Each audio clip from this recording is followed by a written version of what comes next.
Welcome to JELET preparation class number 3।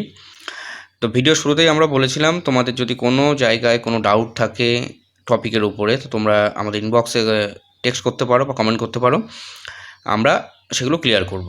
So আগের video একটা comment ছিল সেখানে যে একজন কোশ্চেন করেছেন, স্যার ল্যাটারাল স্ট্রেন এবং লংজিটিউডিনাল স্ট্রেনটাকে একটু ডিফাইন করতে বলা হয়েছে বা ডিসকাস করতে বলা হয়েছে ক্লিয়ারলি। তো আমরা সেই পোর্শনটা আগে ক্লিয়ার করব, তার কমেন্টের উত্তরটাকে আমরা দেবো, তারপর আমরা সেকেন্ড স্টেপে ঢুকবো।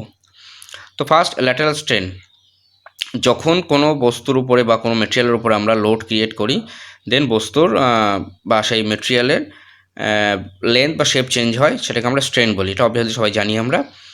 তো যদি আমাদের সেই লোড দেওয়ার সময় যে চেঞ্জ হচ্ছে লেন্থ বা শেপ, যেটাকে আমরা স্ট্রেন বলি, যদি সেই change perpendicular to the load হয়, মানে লোডের পারপেন্ডিকুলারলি যদি চেঞ্জ হয় বা শেপ চেঞ্জ হয় বা স্ট্রেন অকার হয়, তখন সেটাকে আমরা বলি ল্যাটারাল স্ট্রেন। তো আমাদের মাথায় রাখতে হবে, ক্লিয়ারলি আমি ভিডিও মানে ছবিটাই বোঝাচ্ছি তোমাদেরকে, একটা অবজেক্ট বা একটা মেটেরিয়াল যেখানে ডটেড লাইন, ভালো করে দেখো, এই ডটেড লাইনটা ছিল একটা অবজেক্ট।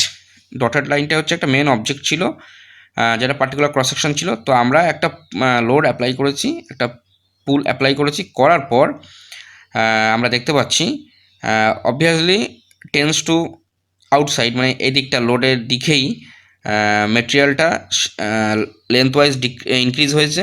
ইনক্রিজ হওয়ার পর মিডিল বরাবর দেখো শেপটাকে আমরা এরকম সুন্দর করে একটা বেন্ড হয়েছে, হওয়ার পর এই জায়গাটা আস্তে আস্তে একটা সরু হয়ে যাচ্ছে জায়গাটা। যদি আমি এইভাবে একটা টানি একটা রডকে বা কোনো মেটালকে, তো আস্তে আস্তে অবভিয়াসলি তোমরা জানো মিডিল পোর্শনটা বরাবর কার্ভ হয়ে যায়, এরকম সরু হয়ে যায়। তো এই যে চেঞ্জ হচ্ছে এই ডটেড লাইন থেকে অ্যাকচুয়াল এই লাইন বেন্ডে এসছে মেটেরিয়ালটা।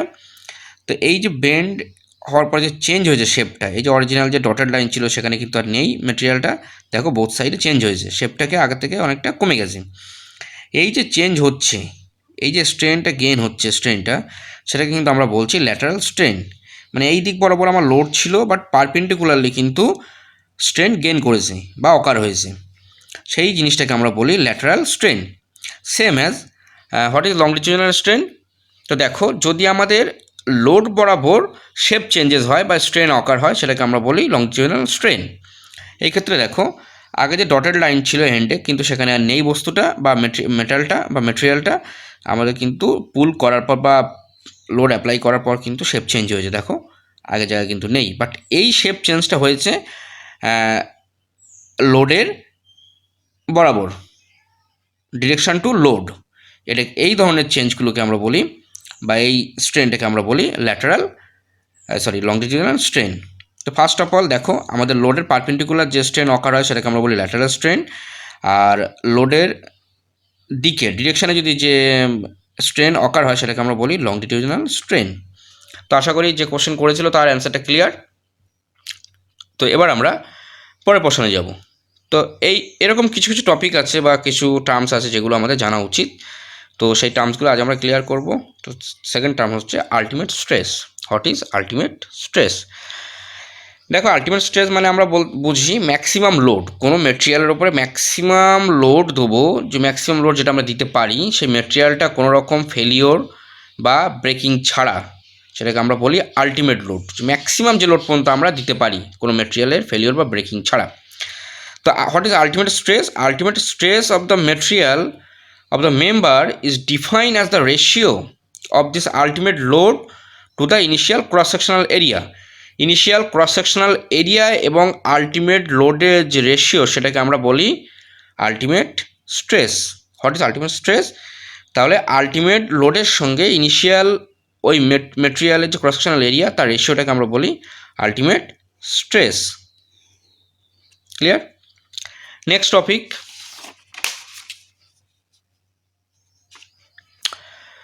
working stress. What is working stress? It is the stress which is considered as allowable stress for design purpose. যখন কোনো কিছু ডিজাইন করব আমরা, স্ট্রেস বা স্ট্রেন ডিজাইন করব, তখন যে অ্যালোয়েবল স্ট্রেসটা কনসিডার করব সেটাকে আমরা বলি working stress. The working stress of A material is not greater than is elastic limit. কোনো সময় কিন্তু সেটা ইলাস্টিক লিমিট ক্রস করবে না, or always lower than the Yale stress or ultimate stress. Ultimate স্ট্রেসের থেকে কিন্তু সবসময় ওয়ার্কিং স্ট্রেস আমাদের কম হতে হবে। তারপর পয়েন্ট হচ্ছে factor of safety. What is factor of safety? It is the ratio of ultimate stress to the working stress of any material. তাহলে এটা হচ্ছে একটা রেশিও আলটিমেট স্ট্রেসের সঙ্গে working stress of any material. তো যদি আমরা ম্যাথামেটিক্যালি পাই তাহলে factor of safety equals to ultimate stress divided by working stress, বা সেখান থেকে যদি আমরা ডিফাইন করি working stress equals to ultimate stress by factor of safety. তাহলে মাথায় রাখতে হবে আমাদের factor of safety equals to ultimate stress by working stress, hence working stress equals to ultimate stress by factor of safety. তো এই টপিকগুলো আমাদের জানা উচিত ছিল বা দরকার ছিল, ক্লিয়ার করলাম আজ ভিডিওয়ে আমরা। এরপর ঢুকবো আমরা পরবর্তী টপিকে। পরবর্তী টপিকটা খুব ইম্পর্টেন্ট এবং খুব কমন একটা টপিক, তোমরা সবাই জানো। স্ট্রেস আর স্ট্রেন যে কার্ভ হয় মিল্ড স্টিলের ক্ষেত্রে বা মাইল্ড স্টিলের ক্ষেত্রে, সেই কার্ভটাকে আজ আমরা ডিফাইন করব বা প্রতিটা পয়েন্ট আমরা ডিসকাস করব। তো তোমরা দেখতে পাচ্ছ এখানে, আগে আমরা কার্ভটাকে দেখাই। এক্স অ্যাক্সিস বরাবর আমরা স্ট্রেনটাকে ডিফাইন করেছি বা ডিনোট করেছি, ওয়াই অ্যাক্সিস বরাবর আমরা স্ট্রেসটাকে ডিনোট করেছি। তো একটা মিল্ড স্টিল বা মাইল্ড স্টিলের স্ট্রেনের কার্ভটা কেমন হয় তোমরা সবাই জানো। ফার্স্ট 0 to A পোর্শনটা একদম স্ট্রেট লাইন হবে, এটাকে প্রপোর্শনালে থাকে স্ট্রেস অ্যান্ড স্ট্রেনের সঙ্গে। তারপর আস্তে আস্তে বেন্ড হওয়া শুরু হয়, এ থেকে বি, বি থেকে সি, সি থেকে সি ডট, তারপর দেখতে পাচ্ছ ডি এবং ই জায়গায় হচ্ছে আলটিমেট ফেলিওর, এটা সবাই জানি আমরা। তো প্রত্যেকটা পয়েন্ট কিন্তু আমরা তোমাদেরকে ডিসকাস করবো, তার আগে আমরা পয়েন্টগুলোকে ডিনোট করি একটু। A equals to proportional limit, A পয়েন্টটাকে। B point elastic limit, B পয়েন্টটাকে ডিফাইন করতে A proportional limit, B point elastic limit. C point হচ্ছে upper yield point. Upper yield point মানে এই পয়েন্ট থেকে ইলাস্টিক থেকে বস্তুটা আস্তে আস্তে প্লাস্টিকের দিকে যাবে। সি পয়েন্টটা লোয়ার ইয়েল্ড পয়েন্ট, তারপর কিন্তু মেটেরিয়ালটাকে প্লাস্টিক মানে নেচারে চলে যাবে। C dash equals to lower yield point, D equals to ultimate stress point. এটা কিন্তু আলটিমেট স্ট্রেস পয়েন্ট, এরপরে কিন্তু বস্তুটা ব্রেকিং হওয়া শুরু হবে। ইকুয়ালস টু দেখো breaking point, equals to breaking point.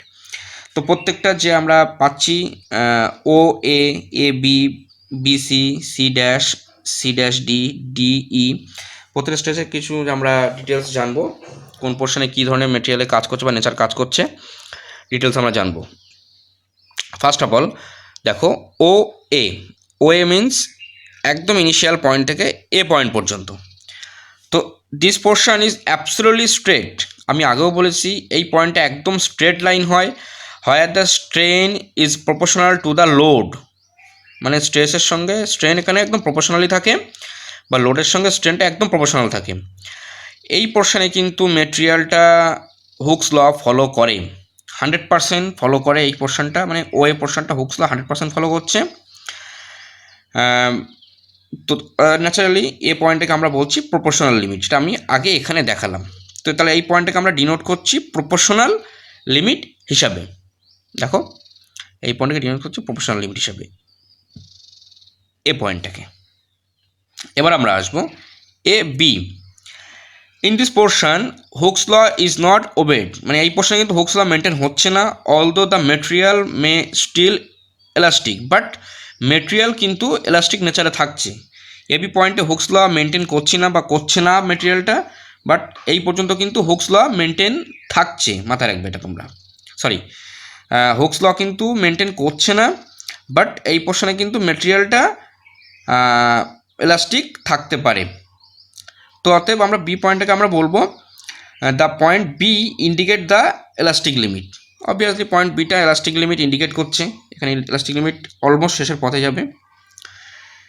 Then point B C, তো আমরা দেখছি বি আর C point, this portion is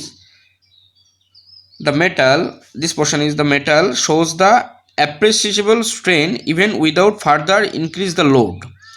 যদি আমরা লোড ইনক্রিজ না করি বিসি পয়েন্টটা, তাও কিন্তু মেটালটা স্ট্রেনটা কিন্তু গেইন করেই যাচ্ছে। দেখো লোড কিন্তু আমরা ইনক্রিজ করছি না, বাট স্ট্রেন কিন্তু গেইন হচ্ছে।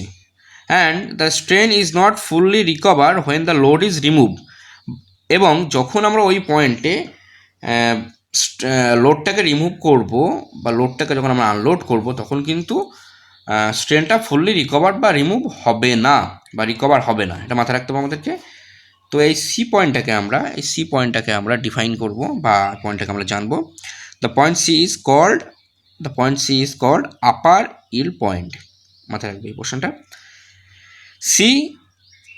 সি ড্যাশ বা সি ডট যেটা বলবো আমরা, সি ডট ইল্ডিং কমেন্টস, মানে এই পোর্শনে কিন্তু ইল্ডিং কমেন্টস শুরু হচ্ছে in this portion, and there is a drop of load at the point C dash immediately after yielding commences at C. এই পোর্শনে কিন্তু তো আমরা দেখতে পাচ্ছি এখানে কিন্তু ইল্ডিং শুরু হওয়ার পর সি পয়েন্টে যখনই আমরা তো সি ড্যাশ পয়েন্টের পর থেকে কিন্তু আমরা তো the point C is term as lower yield point. এই পয়েন্টটাকে আমরা বলছি লোয়ার ইয়েল্ড পয়েন্ট। এরপর কিন্তু প্লাস্টিক টেন্ডেন্সি মেটেরিয়ালের মধ্যে চলে আসবে। এবার আসি আমরা C dash D. After yielding has taken place at C dash, further turning takes place at the point by increasing the load and the strain curve continuous to rise up to the load D.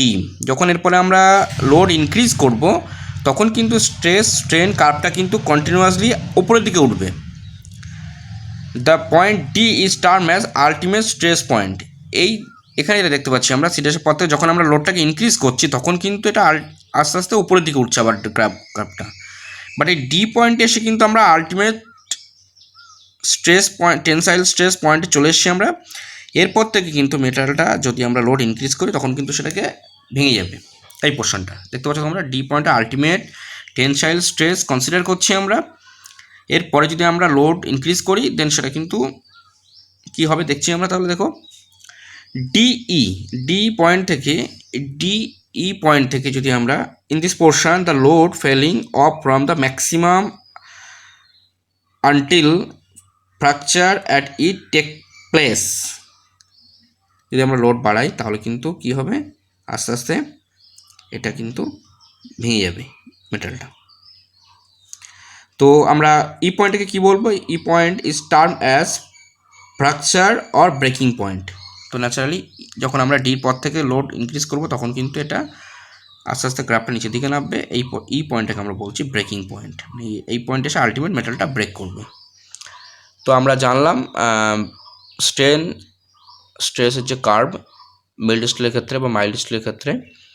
তো details আমরা জানলাম, আশা করি তোমরা বুঝতে পেরেছো এবং পরবর্তী ভিডিওতে আমরা নেক্সট টপিকগুলো আলোচনা করব। Thank you.